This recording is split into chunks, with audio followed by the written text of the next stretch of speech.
Good morning, everyone. Thank you all for coming on what is a really, just truly great day here in Broken Arrow. My name is Charlie Hannema. I'm the Director of Public Relations for the district. Just want to welcome you. We will have speakers, and then we'll take questions from the media at the end. We are broadcasting this live on the Broken Arrow Facebook page, so we do have a microphone we'll pass around so everybody can hear, and then we can open it up for some one-on-ones after that. With that, I'd like to introduce the Superintendent of Broken Arrow Public Schools, Dr. Janet Dunlop. Thank you, Charlie.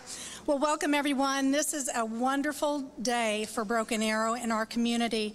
I want to welcome some esteemed guests today, our Board of Education member Cheryl Kelly, our City Manager Michael Spurgeon, our City Councilors Johnny Parks, Deborah Wimpy, and Scott Udi.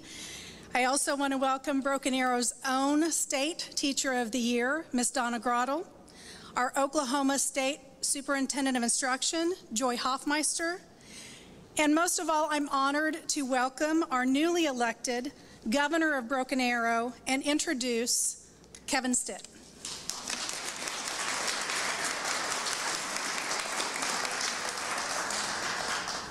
Don't tell the other cities I'm only the Governor of Broken Arrow.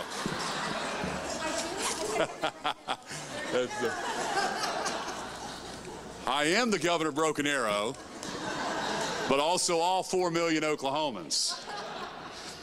So thank you so much for gathering today and being here with us. It is my honor to be with you today, to recognize a very special person who has put Oklahoma in the nation's spotlight for not only being top 10, but being top 4 in the nation in a very important category in education.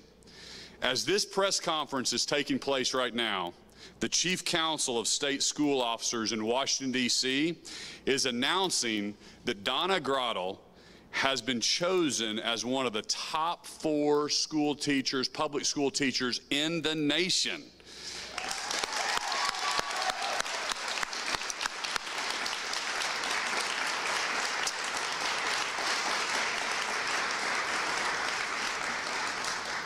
This is a very distinguished award that also places her in the running to be America's Teacher of the Year.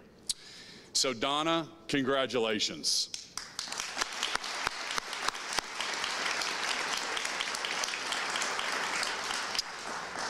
Thank you so much for bringing this great honor to our state and for your commitment to Oklahoma's children. In early 2018, Donna came to my office in Tulsa on a Saturday where I was holding a roundtable with public school teachers from around our state.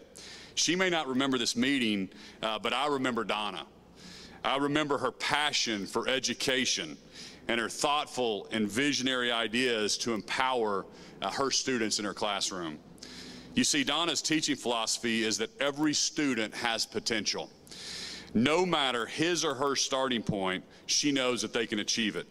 Donna's heart captures perfectly the power of education itself, to see the best in the students and to cultivate that potential so that students can overcome all odds and become job creators, maybe a future U.S. president or a city mayor, a community leader, professional educator, or a scientist.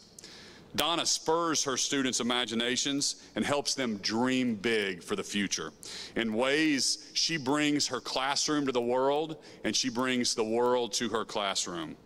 Through her leadership, Broken Arrow's students have provided clean water and protein to children in Africa for the past 7 years. And they have enhanced this city's waterways and been environmental leaders in our community. Oklahoma chose Donna as Teacher of the Year in 2018 because of her innovation in the classroom. And I know everyone here today believes she deserves the highest honor to be #1 teacher in America.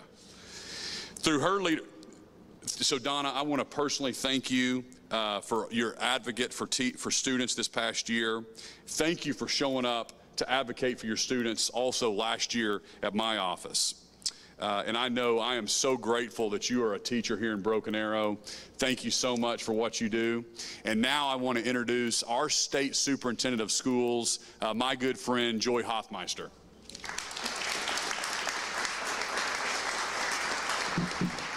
Well, first of all, thank you so very much to Governor Stitt for placing such a priority in his very first few days in office on children, on teachers and educators, and the community that support public education. Thank you so very much. And I want to also thank those who helped select Donna. So the process works like this. Local school districts, each school, they select a teacher of the year for their school site. And then those are selecting through a community at a district level, the district teacher of the year. And then a group comes together at the State Department of Education from all walks of life. And they perform a very, very difficult task of going through hundreds of applications and looking at the state and saying, who will be in the top 12? Who will we have as finalists? So those are named. Those 12 finalists then are selected from a day-long interview process where legislative leaders come together, tribal leaders, federal judges have participated in this, business leaders, and those who are experts in the classroom, those who are former Teachers of the Year, state finalists, and winners. And they brought us Donna Grottle. And we are so excited because what Donna brings is a focus on students and asking them, what problem do you want to solve? And by tapping into that, they become innovators who she teaches to research, to be able to problem solve and think critically and then apply what they are learning in a Broken Arrow community or across the globe, as we've heard described, and we want to hear more. So without any further delay, I want to welcome and congratulate Donna Grottle, Oklahoma Teacher of the Year, and one of the 4 national finalists. Thank you, and come to the stage, Donna.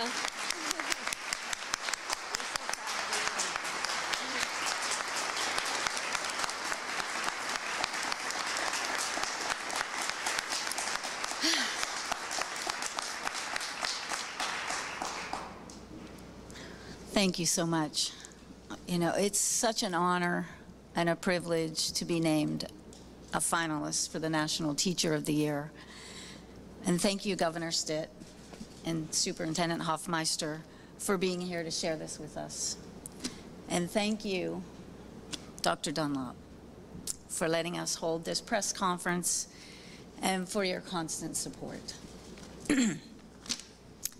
I've been so blessed to be an educator in Oklahoma for 27 years.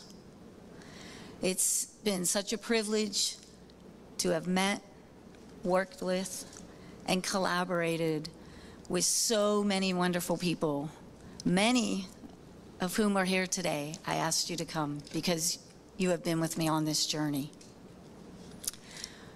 I believe that there are 3 keys of teaching that I was able to learn early in my career. Number 1, all students can learn regardless of their starting point. Number 2, all students have a sense of purpose and they want to make a difference in the world. And number 3, all students need to know that their teacher has a genuine concern for them and is willing to be their champion. In today's world, teaching must transcend the 4 walls of the classroom. Learning must be relevant. How do we prepare our students for success in an ever-changing global community? We must teach them content and skill sets that will allow them to be successful regardless of technological and job market fluctuations. We must provide opportunities for them to become innovative problem solvers and acquire the critical thinking skills for future success. We must also cultivate within them a sincere concern for their fellow man and the world. We must teach them to develop communication and collaboration skills that look beyond the differences and work together to make the world a better place. We must tap into our youth, that strong desire that they have to want to make a difference, and allow them to be our world changers. That's what we've been able to do here in Broken Arrow through our innovative projects aimed at providing clean water and protein to orphans in Kenya. Through our work with the Lemelson MIT Invent Team program to create a low-cost, sustainable fish food for developing countries. And through our collaboration with the City of Broken Arrow in the development of Together Park. So much of what we have done here in Broken Arrow is the result of fantastic support from our community and statewide organizations. So many people have supported my students and me on our journey. Parents, fellow teachers, administration, friends and family, the City of Broken Arrow, private and nonprofit sectors. Each of those is represented here today. And I want to say from my heart, thank you to all of you who have for your dedication to the education of our young people and for your support of me and the projects that my students have worked on together. Thank you all, because it's not about me, it's about us. It's humbling to receive this recognition. My goal is to represent my school, my community, and the state of Oklahoma with dignity and honor. Thank you.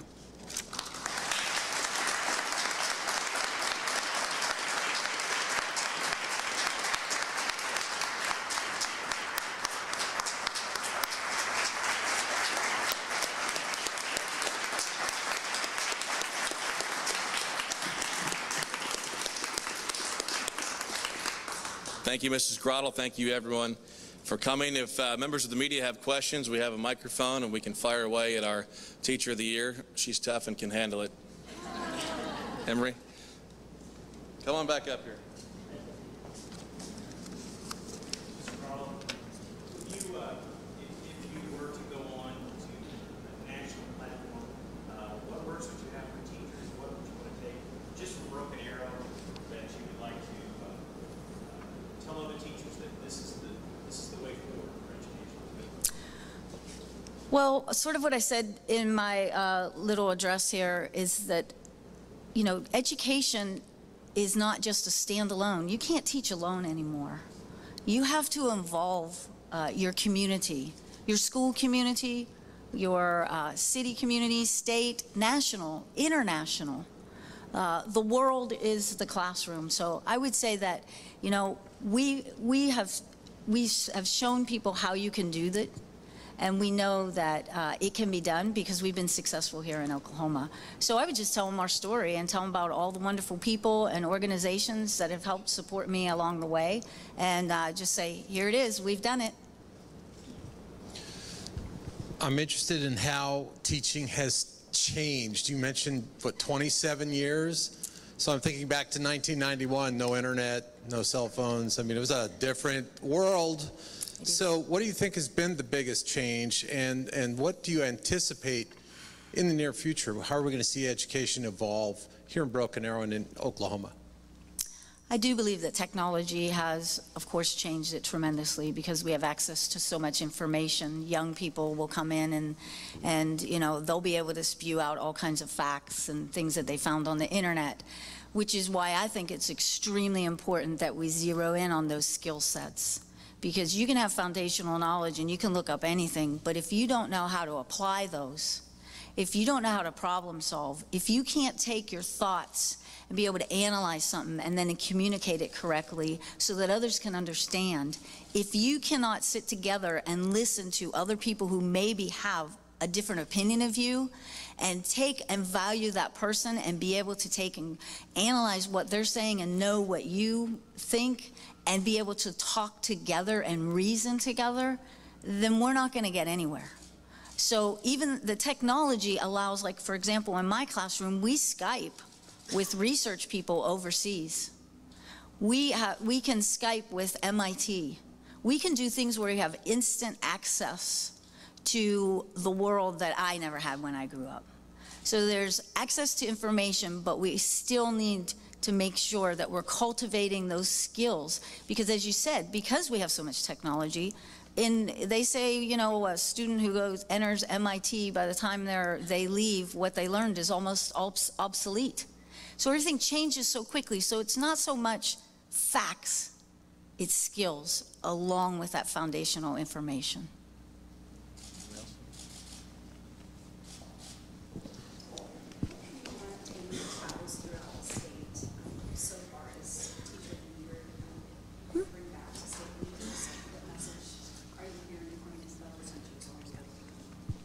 Well, I'm hearing this year there's a great deal of optimism. We have had a historic raise last year. We believe that the legislators have heard our voice, and we believe that there's been some changes, and we think they're good changes, and we have one sitting over here. You know, just spending the time with Governor Stitt this morning, he is so open and so wanting to make our state a better state, education and economically. And I believe that he's going to work as hard as he can to do that. So other teachers, I think the key word is probably optimism. Maybe in some areas it's cautious optimism, because we still realize there's a great deal to be done, and there's things that need to be done to help education and the other social services in our public services in our state. So I think there's an optimism, but it's cautious. Any other questions? All right, thank you all for coming. We're going to take a couple of group pictures up front with all of our visiting dignitaries, and then we'll let the governor get on his way back to the Capitol. But thank you all for coming. Enjoy the rest of your morning.